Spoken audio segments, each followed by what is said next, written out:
Hello, good morning everyone. Friends, कैसे हैं आप सब। दोस्तों, हमने क्लास 10 साइंस चैप्टर 4 के पार्ट 3 के बारे में डिस्कस किया था। दोस्तों, किसी कारण से हमारी वीडियो की कंटिन्यूटी रुक गई थी। अब हम अपनी वीडियो को कंटिन्यू रखेंगे। दोस्तों, हमने लास्ट वीडियो में क्लास 10 साइंस चैप्टर 4 के बारे में डिस्कस किया था। दोस्तों, आज हम इस चैप्टर के कुछ इम्पोर्टेंट टॉपिक्स लेकर आए हैं, जिनमें एथेनॉल और एथेनोइक अम्ल भी सम्मिलित है। आइए इनको निम्न प्रकार से समझते हैं। फ्रेंड्स, स्टार्ट करते हैं। निम्नलिखित पदों की व्याख्या कीजिए। नंबर फर्स्ट, एस्टरीकरण। सर्वप्रथम, एस्टरीकरण किसे कहते हैं। एस्टरीकरण वह अभिक्रिया जिसमें एस्टर का निर्माण होता है, एस्टरीकरण अभिक्रिया कहलाती है। एग्जाम्पल के लिए, एल्कोहल तथा कार्बोक्सिलिक अम्ल की परस्पर अभिक्रिया के फलस्वरूप जल के अतिरिक्त जो यौगिक बनता है उसे एस्टर कहते हैं और इस अभिक्रिया को एस्टरीकरण कहते हैं। एग्जाम्पल के लिए, जब हम एथेनोइक अम्ल CH3COOH की अभिक्रिया एथेनॉल C2H5OH से कराते हैं तो इस अभिक्रिया में H2O जल के रूप में अलग हो जाता है और CH3COO और C2H5 पूर्ण रूप से जुड़कर एस्टर का निर्माण करते हैं। ऐसी अभिक्रिया जिसमें एस्टर का निर्माण होता है एस्टरीकरण अभिक्रिया कहलाती है। Number second, साबुनीकरण। साबुनीकरण ऐसी अभिक्रिया होती है जिसमें साबुन का निर्माण होता है। जब किसी तेल या वसा ग्लिसरॉल्डिहाइड को सोडियम हाइड्रोक्साइड विलयन के साथ गर्म करते हैं तो तेल या वसा संगत अम्लों के सोडियम लवण तथा ग्लिसरॉल में बदल जाते हैं। इस अभिक्रिया को साबुनीकरण कहते हैं। एग्जाम्पल के लिए, जब हम ग्लिसरॉइड की अभिक्रिया सोडियम हाइड्रोक्साइड से करते हैं तो ग्लिसरॉल और साबुन प्राप्त होता है। दोस्तों, ये ग्लिसराइड का फॉर्मूला है। इसमें हम CH2CH और CH2 को अलग लेकर इसकी अभिक्रिया 3OH से कराते हैं तो CH2OH CHOH CH2OH ग्लिसरॉल के रूप में अलग हो जाते हैं और C17H35 COONA C17H35 COONA तीन अणुओं को अलग होकर साबुन का निर्माण कराया जाता है।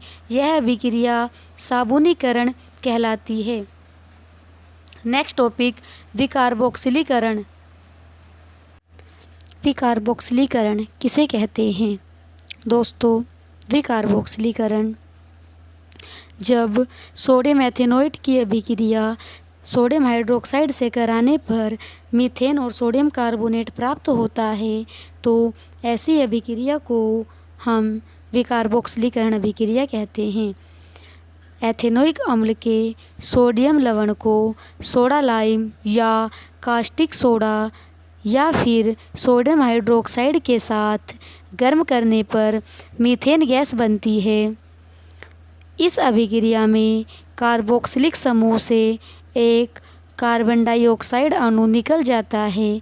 इस अभिक्रिया को विकार्बोक्सिलीकरण कहते हैं। एग्जाम्पल के लिए, सोडियम एथेनोएट की अभिक्रिया सोडा लाइम से कराने पर मीथेन और सोडियम कार्बोनेट प्राप्त होता है। यह अभिक्रिया विकार्बोक्सिलीकरण कहलाती है। Next topic, ethanol. एथेनॉल का फॉर्मूला C2H5OH होता है। दोस्तों, एथेनॉल में अल्कोहल समूह की उपस्थिति होती है।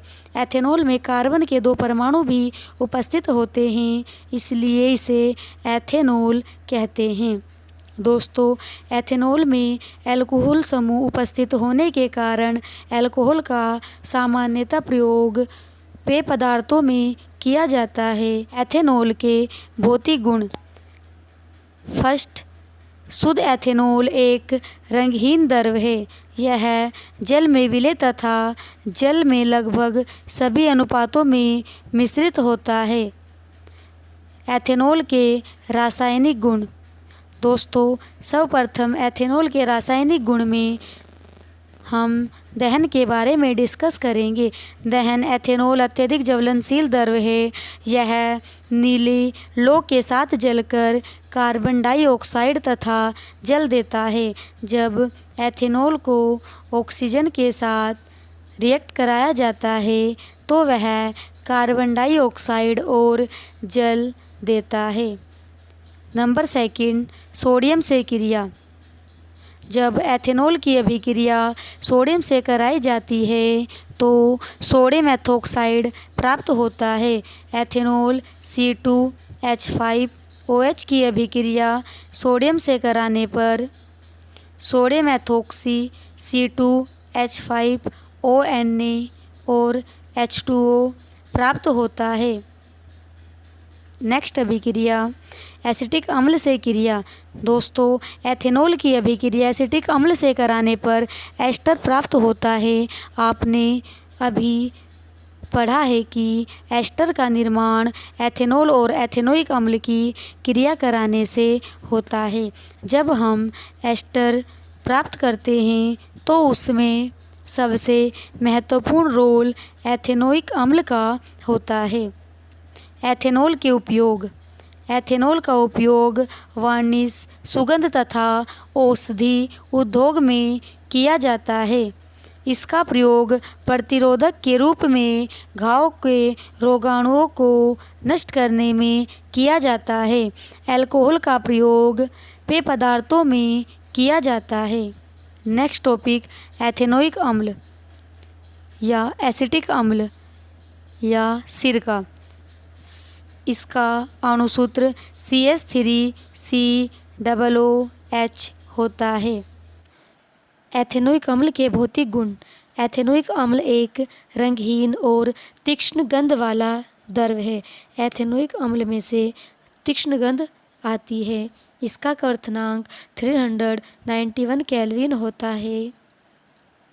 यह जल में सभी अनुपातों में विलय होता है। एथेनोइक अम्ल के रासायनिक गुण। नंबर फर्स्ट, सोडियम से क्रिया। एथेनोइक अम्ल सोडियम से क्रिया करके सोडियम एथेनोएट बनाता है। जब एथेनोइक अम्ल की अभिक्रिया सोडियम से कराते हैं तो एथेनोइक अम्ल CH3COOH सोडियम से अभिक्रिया कराने पर एथेनोइक अम्ल सोडियम को लेकर अलग हो जाता है और सोडियम एथेनोएट बनाता है तथा हाइड्रोजन गैस सह उत्पाद के रूप में बाहर आ जाती है। नंबर सेकंड, एथेनॉल से क्रिया। एथेनॉल और एसिटिक अम्ल की क्रिया कराने पर एस्टर का निर्माण होता है। एथेनोइक अम्ल एथेनॉल से अभिक्रिया करके एस्टर और जल बनाता है। नेक्स्ट टॉपिक, सोडियम कार्बोनेट से क्रिया। जब एथेनोइक अम्ल की अभिक्रिया सोडियम कार्बोनेट से कराते हैं तो सोडियम एथेनोएट और जल प्राप्त होता है और कार्बन डाइऑक्साइड सह उत्पाद के रूप में प्राप्त होती है। सिरके के उपयोग। कृत्रिम सिरका बनाने में प्रयोगशाला में अभिकर्मक के रूप में इसका प्रयोग किया जाता है। सफ़ेद लेड के निर्माण में भी एसिटिक एसिड का प्रयोग किया जाता है। नेक्स्ट टॉपिक, निम्नलिखित की केवल रासायनिक समीकरण दीजिए। दोस्तों, ये 4 समीकरण आपके बोर्ड एग्ज़ाम के लिए मोस्ट इम्पोर्टेंट समीकरण है। इनमें हमें केवल समीकरण ही देनी होती है। नंबर फर्स्ट, एथेनॉल से एथीन। एथेनॉल C2H5OH को सांद्र H2SO4 और 443 केल्विन टेम्परेचर पर गर्म करने पर एथीन और जल प्राप्त होता है। नंबर सेकंड, एथेनॉल से एथेनोइक अम्ल। एथेनॉल की अभिक्रिया ऑक्सीजन से कराने पर एथेनोइक अम्ल और जल प्राप्त होता है। नंबर 3, एथीन से एथेन। जब हम एथीन की अभिक्रिया हाइड्रोजन से कराते हैं और निकिल उत्प्रेरक की उपस्थिति लेकर 473 केल्विन टेम्परेचर रखते हैं तो एथेन का निर्माण होता है। एथीन के एक हाइड्रोजन इधर और एक हाइड्रोजन इस वाले कार्बन पर जुड़ जाता है और बीच का डबल बॉन्ड सिंगल बॉन्ड में बदल जाता है। नेक्स्ट, एस्टर से एथेनॉल। एस्टर की अभिक्रिया कास्टिक सोडे से कराने पर एथेनॉल और सोडियम एथेनोएट प्राप्त होता है। दोस्तों, ये हमारा इस चैप्टर का 4th पार्ट था। इसका नेक्स्ट पार्ट हम नेक्स्ट वीडियो में लेकर आएंगे। तब तक के लिए धन्यवाद। Thanks for watching. Please like and subscribe my channel. Bye bye everyone.